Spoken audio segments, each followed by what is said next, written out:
Hello guys, कैसे हैं आप सब। आज मैं आपका स्वागत करता हूं हमारे आज के करंट अफेयर की क्लास में। आज है 7 जनवरी 2026।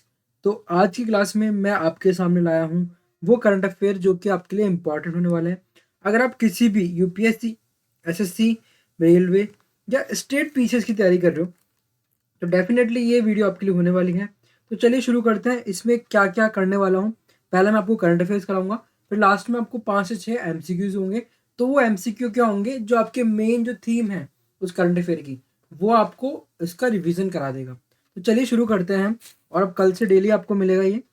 कल से टाइमिंग हम एक बार और देखेंगे। कल से वैसे मॉर्निंग में आपको मैं 8 बजे वीडियो बना लिया करूँगा, बट 9 बजे तक ये दिन अपलोड करूँगा, फिर आपको लाइव में अपलोड कराऊंगा ना। तो आज यहाँ थोड़ा सा हम क्या कर रहे हैं, ट्रायल चल रहा है हमारा ये ना। तो देखो, सबसे पहली चीज, इंडियन आर्मी ने लॉन्च किया है भैरव। ये क्या है भैरव, आपसे बहुत ज्यादा इंपॉर्टेंट इसलिए हो जाता है क्योंकि अभी रिसेंटली आपने देखा मई के अंदर जो पाकिस्तान और इंडिया के बीच में अ, एक तरह का वॉर वाली कंडीशन हुई थी। तो हमने देखा कि वहां पे टेक्निकली युद्ध होने लगा था, टेक्नोलॉजी का बहुत ज्यादा यूज हो रहा था, है ना। कैसे यूज हो रहा था, मोस्टली मिसाइल्स या ड्रोन्स का यूज हो रहा था, है ना। जिसमें हमारे जो डिफेंस सिस्टम ने उसने भी बहुत अच्छा काम करा, ऊपर से ड्रोन्स का यूज बहुत अच्छे से हुआ। और वहीं पे जो अपोजिशन थी हमारे सामने पाकिस्तान, उन्होंने भी टेक्नोलॉजी का यूज करा। तो इससे फायदा क्या हुआ, फायदा ये हुआ कि जो आपके आदमी है, जो आपके सैनिक है, उनको क्षति कम होती है। और केवल एक वॉर जो है ना, वो आराम से बिना किसी ह्यूमन, एक तरह से ह्यूमन किलिंग की वॉर हो सकती है। तो इससे क्या बेनिफिट हो रहा है, हमारे सैनिक बच रहे हैं। तो इसी के बेसिस पे एक इंडियन आर्मी ने एक नई लॉन्च करी है जिसको नाम दिया गया भैरव। और इस भैरव जो ये एक वॉरफेयर फोर्स है ना, इसका जो मेन मोटिव क्या है, ड्रोन है। ड्रोन कैसे, इसमें आप देखेंगे कि जो भैरव जो आपकी एक बटालियन बनाई गई है ना, इस बटालियन के अंदर जो भी आपके सैनिक है वो सारे ट्रेंड ड्रोन एक्सपर्ट्स है, जिनको ड्रोन उड़ाना आता है। उससे क्या होगा, उससे दो काम होंगे। एक तो हमको हमारे एक पॉइंट पे बैठकर सारी इंफॉर्मेशन मिल जाएगी ना, सर्विलेंस निगरानी रख सकते हैं अपन, ठीक है, इंफॉर्मेशन मिल जाएगी। दूसरा क्या होगा, दूसरा ये होगा कि जब ड्रोन हमारे पास होगा तो हम कहीं पर भी पिन पॉइंट हमला कर सकते हैं। समझ रहे हो मेरी बात को। तो वो जो चीज है ना, वो ड्रोन से बहुत आसान हो जाती है क्योंकि ड्रोन का साइज छोटा होता है, आपके रडार सिस्टम में थोड़ा मुश्किल से आप पकड़ में आता है। और तीसरी बात कि आपको एग्जैक्ट इंफॉर्मेशन मिल जाती है। और चौथी बात कि ये आपको पिन पॉइंट जो अटैक करना है उसके लिए काम करता है। तो जो भैरव है, भैरव कुछ नहीं है, एक बटालियन बनाई गई इंडियन आर्मी द्वारा, जिनका काम क्या है, एम जिनका है कि integrating drone technology in the front into front end operation. मतलब जो आगामी ऑपरेशंस है ना, जो आगे की तरफ मतलब बिल्कुल चल रहे हैं ना ऑपरेशन, उनमें एक तरह से ड्रोन जो है टेक्निक उसका ज़्यादा से अच्छा यूज हो पाए। ठीक है, इसमें 1 lakh train drone operatives are being prepare for this specialised force. इसमें क्या क्या करा गया है कि 1 लाख से 1 लाख जो ट्रेन ऑफिसर्स हैं जिनको ड्रोन को ऑपरेट करना आता है, वो उनको एक फोर्स, एक वारफेयर फोर्स बनाया गया, बटालियन में इंक्लूड किए गए हैं, है ना। इसमें करंटली 15 बटालियन चल रही है और 25 बटालियंस और जल्दी आ सकती है। 25 बटालियन तक इसकी नंबर्स हो सकते हैं। मतलब अभी करंटली 15 बटालियंस हैं, मतलब 15 भैरव की बटालियंस हैं, ग्रुप आप कह सकते हैं सैनिकों का। अभी 25 टुकड़ियां और बनेगी, ठीक है, जल्दी ये नंबर 25 हो सकता है। Operations, these units being deployed along the northern and western border for real-time surveillance, precision strike on enemy formation। अभी क्या है, पहली चीज तो ऑपरेशन जो होंगे नॉर्थन साइड आपकी, नॉर्दर्न समझ रहे हो आप, नॉर्थ साइड में और वेस्टर्न साइड में। नॉर्दर्न से और वेस्टर्न अभी कहाँ कहाँ गया गया है, एक तो गुजरात राजस्थान वाली बॉर्डर, है ना, इसके अलावा पंजाब वाली बॉर्डर, और एक आपके जम्मू कश्मीर की साइड, और थोड़ा सा चाइना वाले रीजन पे, हल्का सा चाइना रीजन। तो वहां पे अभी डिप्लॉय करने का काम करेंगे ये, जिसका मेन ऑब्जेक्टिव क्या है कि रियल टाइम सर्वेलेंस उस पर हो सके, निगरानी बहुत हो सके अच्छे से रियल टाइम की, और साइड में आपको साथ के साथ में प्रिसीजन स्ट्राइक्स भी हो सके, पिन पॉइंट जो हम हमला करना चाहते हैं वो हो सके, जिससे एनिमी को बिल्कुल मतलब हम मौका ही ना दें। तो ये कारण इसका ऑब्जेक्टिव जो था ना, इसके अलावा जो मेन ऑब्जेक्टिव, ओवरऑल ऑब्जेक्टिव हम देखें तो ओवरऑल ऑब्जेक्टिव है कि इंडियन आर्मी को टेक्नोलॉजी का एक तरह से एक मेन ग्रुप बना दिया जाए ना, इसमें टेक्नोलॉजी बहुत ज़्यादा यूज होगी, तो हमारी इंडियन आर्मी होगी वो कैसी होगी, और ज़्यादा कैपेबल हो जाएगी। इसलिए क्या कर रहे हैं, हमारे इंडियन आर्मी को टेक्नोसेंट्रिक बनाने का काम कर रहे हैं ना। ठीक है, अब बात आती है सेकंड पॉइंट। पहले पॉइंट समझ में आ गया आपको? तो भैरव क्या है, एक ड्रोन फोर्स है, बस इतना पॉइंट याद रखना है। ठीक है, उसके अलावा आपको चीज़ें अगर याद आ गई तो अच्छी बात है, लेकिन ड्रोन फोर्स का तो आपको याद रखना ही है। और इसमें आपको 1 लाख से ज़्यादा ऑपरेटिव्स हमारे ट्रेंड हो चुके हैं, और 15 से अब 25 बटालियंस के नंबर भी उसमें हो सकते हैं। अब आता है सूर्य अस्त्र रॉकेट लॉन्चर सिस्टम कॉन्ट्रैक्ट। तो अभी अ, आपकी इंडियन आर्मी ने साइन किया है एक emergency procurement contract with worth 293 crore, 293 crore का एक कॉन्ट्रैक्ट साइन किया गया है with Pune based NIBE limited. NIBE के संग एक कॉन्ट्रैक्ट साइन किया गया 293 करोड़ का। अभी सूर्यास्त्र है क्या? पहली बात तो ये कि ये मेड इन इंडिया को रिप्रेजेंट कर रहा है। कैसे? इसकी इंडिजिनस डिजाइन है। It is India first indigenously developed multi-caliber long-range precision guided rocket launcher। ये जो सूर्य अस्त्र है ना, क्या है ये इंडिया का पहला इंडिजिनसली डेवलप्ड, इंडिया के द्वारा इंडिया के अंदर ही डेवलप्ड हुआ पहला multi calibre long range precision guided rocket launcher है। अब इससे होगा क्या कि जो टेक्नोलॉजी सेंट्रिक है, एक तो वो हो रहा है कि जो हमारी इंडियन आर्मी उसकी अंदर टेक्नोलॉजी का यूज होगा, तो हमारी इंडियन आर्मी और ज़्यादा कैपेबल होगी, है ना। इसके अलावा इसकी क्या कैपेबिलिटी है आपके सूर्य अस्त्र की, है ना। तो 150 से 300 किलोमीटर की रेंज है with high degree of accuracy. High degree of accuracy मतलब क्या होता है कि आपने बात करी जैसे ये पॉइंट आपने बात करी ना, तो क्या होगा इस पॉइंट पे, अगर इसकी एक्यूरेसी क्या कहिए 5 मीटर्स तक गई है ना, तो ये अगर ये पॉइंट है तो सिर्फ 5 मीटर, ये 5 मीटर से ज़्यादा नहीं जाएगा, मतलब पिन पॉइंट ही होगा। एक हाई एक्यूरेसी इसकी, हाई डिग्री ऑफ एक्यूरेसी है। टेक्नोलॉजी क्या है, develop in collaboration with Israel Elbit system. It features shoot and scoot capability to avoid counter fire. और वर्सिटिलिटी क्या है इसकी, वर्सेटिलिटी है इसकी कि जो launcher can also fire loitering munitions up to 100 kilometres. ठीक है, अब हम आते हैं इकोनॉमी एंड गवर्नेंस वाले पोर्शन में। तो यहाँ पर क्या है, RBI become the banker for Delhi government. कि क्या कहना चाह रहा है कि जो आरबीआई है फंडिंग करी हुई किसी ना किसी मूड से किसको, दिल्ली गवर्नमेंट को। In a landmark move the Delhi government signed an MOU with Reserve Bank of India. Key point क्या है इसका कि द रोल क्या है, RBI will now act as a banker, डेप्ट मैनेजर एंड फाइनेंशियल एजेंट। कैसे?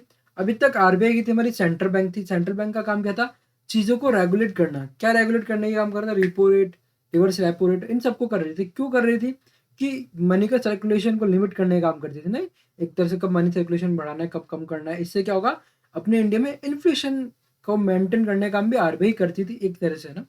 तो अभी मेन पर्पस क्या था कि अपनी इंडियन इकोनॉमी का हम कह सकते हैं कि एक पूरा की पूरा ध्यान जो रख रही थी वो कौन कर रही थी, आरबीआई कर रही थी। तो आरबीआई बैंकिंग वाला काम नहीं करती थी, लेकिन ये पहली बार हुआ है, लैंडमार्क मूव है, जिसमें बैंकर, डेप्ट मैनेजर एंड फाइनेंशियल एजेंट का जो रूप है ना वो आरबीआई का निकल कर आया। कैसे? दिल्ली गवर्नमेंट को उन्होंने क्या करा है, एज ए बैंकर उन्होंने रोल निभाया है दिल्ली गवर्नमेंट के लिए। क्या किया है उन्होंने, देखिएगा, उन्होंने दिया है एक MOU साइन किया है किस संग, दिल्ली गवर्नमेंट के संग। इसमें फिजिकल बेनिफिट क्या है, Delhi can now raise funds by state development loans, है ना, एट लोअर इंटरेस्ट रेट। कितनी, equal to 7% compare to the earlier 12 to 13%। तो कम लोअर इंटरेस्ट रेट पे इनको क्या मिलेगा, स्टेट डेवलपमेंट लोन्स मिलेगा, है ना। वैसे आपको पता है आरबीआई डायरेक्ट लोन्स नहीं देती, आरबीआई क्या करती है, आरबीआई कभी आपको लोन देते देखा है आपने? वो एज अ फाइनेंशियली क्या काम कर रही है, वो एक तरह का हमारे इनडायरेक्टली मैं कहूँ तो इन्फ्लेशन पे कंट्रोल करने का काम कर रही है। कब बढ़ाना कम करना कैसे कर रहे थे, ये repo rate, reverse repo rate, आपके बैंक रेट, ये सब चीजें वही तो है, सीएलआर एसएलआर, है ना, ये सब चीजें वो ही तो कर रही है। कौन, आरबीआई कर रही है। पर आरबीआई ने इस केस में क्या करा है, इस केस में वो करा है कि उन्होंने स्टेट डेवलपमेंट लोन्स का प्रोवाइडेशन के लिए उन्होंने क्या बोला है कि अब लोअर इंटरेस्ट रेट पे मिलेगा। पहले 12 से 13% मिलता था, अब 7% में मिलेगा। ठीक है। This alliance Delhi with almost all other Indian states except Sikkim which has separate arrangement। ठीक है। अब इसमें वेज एंड मीन्स एडवांसेस क्या है, the Delhi government will now have access to ways and means advances to manage temporary cash flow mismatches. मतलब आपके जो मिसमैचेस होंगे ना कैश फ्लो में, वो थोड़ा सा पावर्स किसको दे दी गई, दिल्ली गवर्नमेंट को। ठीक है। अब अपन चलते हैं फोर्थ पॉइंट पे। MOSPI अनवेल्स मास्कोट सांख्यिकी। सांख्यिकी क्या है देखते हैं। सांख्यिकी वैसे आपको पता हो तो ज़्यादातर स्टेटिक्स के लिए यूज होता है ना। तो ministry of statics and programming implementation MOSPI launched its new visual identity New Delhi. Mascot क्या है इनका, सांख्यिकी। उन्होंने अपना क्या मास्कोट जो है मतलब अनवील करा है, जो कि क्या है, सांख्यिकी। Representing the importance of data. Theme the launch centre on the theme data for development DOD। सांख्यिकी DOD याद रहेगा, data for development. Purpose to modernise institution image and make complex statistical data more approachable for the general public. तो ये करना complex data को simplify करने के लिए, किसके लिए, पब्लिक के लिए। अब हम पढ़ेंगे एनवायरमेंट साइंस। ये जो करंट अफेयर्स है ये पूरे के पूरे आपके कॉम्पिटिटिव एग्जाम के लिए ओरिएंटेड है, फालतू की बकवास नहीं होगी इसमें। क्यों मैं ऐसा कह रहा हूँ, क्योंकि आपको पता है हमारे, अगर मैं यूपीएससी की बात करूँ तो यूपीएससी के अंदर एक जो पेपर आता है उसमें करंट अफेयर्स में आपको देखने मिलेगा एनवायरनमेंट का रोल बहुत ज़्यादा है। कैसे है एनवायरनमेंट का रोल ज़्यादा, क्योंकि उनको IFOS भी से निकालने ना, पेपर से तो निकालने, प्री तो सबके लिए सेम ही है। तो वहाँ पर आपको एनवायरनमेंट बहुत देखने को मिलेगा, तो इसलिए एनवायरनमेंट की न्यूज़ आप बहुत अच्छे से देखिएगा। तो नई स्पीसीज डिस्कवर हुई है। ठीक है, उसका नाम क्या है, कैलमारिया मिजोरामेनेसिस। अब ये इसमें ना एक चीज़ मैं आपको बताता हूँ, थोड़ा सा मैं एज ए साइंस स्टूडेंट या साइंस टीचर मैं आपको बताता हूँ कि कोई भी साइंटिफिक, किसी भी स्पीसीज को हम साइंटिफिक नेम देते हैं तो पहला नेम क्या होता है, हमेशा जीनस को शो करता है और दूसरा वाला स्पीशीज को शो करता है ना। तो पहला वाला जीनस शो करता है, दूसरा वाला स्पीशीज शो करेगा। तो इसमें आप हमेशा एक बात देखना, जीनस का जो नाम है ना वो हमेशा कैपिटल लेटर से शुरू होगा और स्पीशीज का नाम स्मॉल लेटर से। तो एक कालमेरिया जो है एक स्पीसीज हमको मिली है, कालमेरिया मिजोरेमेनेसिस, हम इसको सी मिजोरेमेनेसिस भी बोल सकते हैं। ये हमको मिली है, नई स्पीसीज की डिस्कवरी ये कहाँ मिली है, मिजोरम में। ये क्या है, एक तरह का स्नेक है। ठीक है। अब इसके की पॉइंट्स क्या है, ये नॉन वेनमस रीड स्नेक है। It is nocturnal active at night. Nocturnal कैसे है, ये रात को जगता है। And semi fossorial, lives partially underground, ज़्यादातर जमीन के अंदर रहने का प्रयास करता है। The discovery bring the total new species for the Calamaria genus to 70 and increase Mizoram recorded reptiles diversity to 169 species. तो कालमेरिया जो जीनस है उसमें क्या हो गया, इंक्रीज कर दिया, 70 हो चुकी है अब। ठीक है। 70 स्पीसीज जीनस कालमेरिया जीनस में पाई, मतलब फाउंड की जा चुकी है। पहले ये 70 नंबर की है स्पीसीज। और अगर मैं बात करें रेप्टाइल की मिजोरम के अंदर तो अभी तक 169 स्पीसीज मिजोरम के अंदर रेप्टाइल डाइवर्सिटी पाई गई है। ये रेप्टाइल होते क्या हैं, तो अगर आप पढ़ोगे 5 किंगडम क्लासिफिकेशन तो आप देखोगे कि आप Monera, protista, fungi, Plantae, Animalia. तो एनिमिलिया में भी अलग अलग होते हैं। ठीक है, जैसे प्लेटाहेलमिन्थेस, एनिलिडा, आर्थ्रोपोडा, मोलस्का। ऐसे जगह अगर आप जब पढ़ोगे तो मैमल्स, आप फिर पढ़ोगे कि कॉर्डेट, नॉन कॉर्डेट। ठीक है, तो कॉर्डेट जब आप पढ़ोगे तो आपको देखने को मिलेगा कि वहाँ पे वर्टिब्रेट्स भी होते हैं। वर्टिब्रेट्स के अंदर जब आप मैमल्स पढ़ोगे तब आपको अलग मिलेगा। ऐसे ही आपको रेप्टाइल्स भी देखने को मिलेंगे। तो वही क्या है, ये आपके क्लासिफिकेशन के अंदर रेप्टाइल एक क्या है, मेंबर है। ठीक है, किसका मेंबर है, एनिमलिया किंगडम का मेंबर है। India's higher education year target, new reports highlighted India progress under national education policy 2020। Current status क्या है? India gross enrolment ratio in higher education stand at 28%, तो 28% पर है। क्या है? GER, gross enrolment ratio. और गोल क्या है? The government aim to reach 50% GER by 2035। Embedding vocational skilling directly into degree rather than having separate tracks. ठीक है, तो क्या करना चाहते हैं? वोकेशनल स्किलिंग, है ना, देना चाहते हैं डिग्री के अंदर सेपरेट ट्रैक्स की जगह। अभी कुछ क्वेश्चंस हैं जो कि अभी हमने पढ़ा है, वो ही उसको ही हम रिवाइज करेंगे। तो चलिए शुरू करते हैं। पहला MCQ आपके सामने है। Which specialised force has the Indian Army created to manage its 1 lakh drone operatives? जल्दी बताओ, जल्दी बताओ, जल्दी जल्दी जल्दी जल्दी। अभी आपको याद है 1 लाख ड्रोन ऑपरेटिव्स वाली सेना इंडियन आर्मी की क्या बताई थी मैंने? भैरव, भैरव, है ना। अब बात आती है the Suryastra rocket system has been developed by NIBE limited in collaboration with which country? तो कौन सी कंट्री के संग कोलैबोरेट कर सूर्यास्त्र को बनाया गया था? अगर आपको याद हो तो जल्दी बताइए मुझे। रशिया था आंसर? गलत। USA? नहीं। फ्रांस? नहीं। इजराइल? इजराइल। आप कमेंट सेक्शन में आंसर जो लिख कर जाइए, अगर आपको भी आंसर आते हैं तो आप लिख सकते हैं आंसर, है ना। What is the name of the official mascot launched by ministry of statistics in 2026? MOSPI ने जो भी अभी मास्कोट निकाला 2026 में, उसका मास्कोट कौन सा है? मास्कोट का नाम क्या है? आंसर क्या है? सांख्यिकी। अब इसकी एक थीम भी थी, थीम भी क्या थी? याद आ रहा है आपको? DOD, DO से आप लिख कर दिखाओ, डाटा ऑफ, मुझे पूरी परफॉर्म चाहिए, है ना। Under the new MOU at approximately what interest rate can the Delhi government can now raise fund through SDL, state development loan? से कितना परसेंट के इंटरेस्ट पे उनको अब लोन मिलेगा SDL? तो क्या आंसर था? 7%। पहले कितना था? 12 से 13% हुआ करता था, अब 7% में मिलेगा। कालमेरिया मिजोरमेंसिस स्टैंडर्ड डिस्कवर इन मिजोरम, है ना, इज स्पीसीज ऑफ, किसकी स्पीसीज है? तो ये क्या है? रीड स्नैक की। तो आपको मैं आशा करता हूँ बहुत अच्छा लगा होगा पढ़कर, और डेफिनेटली चीज़ें आसान होती है जब आप डेली पढ़ते हो तो आप।